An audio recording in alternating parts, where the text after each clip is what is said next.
క్రమశిక్షణ కలిగినటువంటి నాయకత్వాన్ని కూడా మీరు మీ ప్రజలకు గానీ, మీ నాయకత్వానికి చేస్తున్న నేపథ్యంలో ఇటీవల బీఆర్ఎస్ పార్టీ వాళ్ళైతే ఏదో పార్టీ మారుతున్నటువంటి ఎమ్మెల్యేల గురించి ఇటు కాంగ్రెస్ పార్టీ విమర్శిస్తున్నారు. దాన్ని మీరు ఏ విధంగా చూస్తారు? ఒకటండి ఈ మీరు చూస్తూనే ఉన్నారు.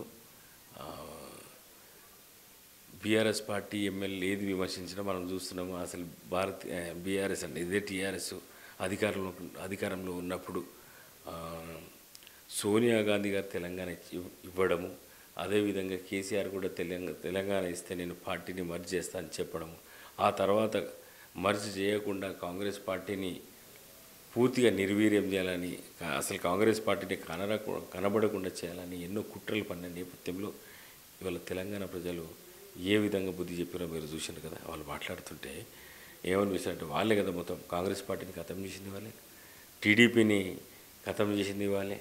అసలు అంటే ఇంకా ప్రతిపక్ష పార్టీలు అనేది కనబడకూడదు ఆ విధంగా చేసి, ఆ తర్వాత రేడ్స్ కుట్టడము, అవసరమైతే పోలీసు వాళ్ళని వాడడము, కార్యకర్తల్ని నాయకుల వేధింపులకు హింసకు పాల్పడము, ఇలాంటివన్నీ కూడా అన్ని రకాల కుట్రలు చేసిన ప్రజలు మాత్రం ఇవాళ ఏం చెప్పారు, దీన్నే కర్మ సిద్ధాంతం అంటాం.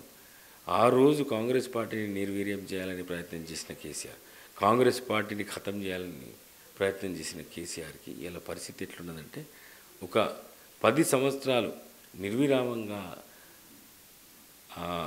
అధికారంలో ఉన్న పార్టీ, తెలంగాణ కోసం తెలంగాణ ఉద్యమంలో కీలక పాత్ర పోషించిన పార్టీ, ఆ నాయకుడు ఇవాళ అదే పార్టీ అలా కనుమరుగే పరిస్థితి ఏర్పడ్డదంటే నువ్వు చేసిన పాపాలకు ఆ భగవంతుడు క్షమించలేడు. దీన్ని అర్థం చేసుకుంటారని నేను అనుకుంటున్నాను.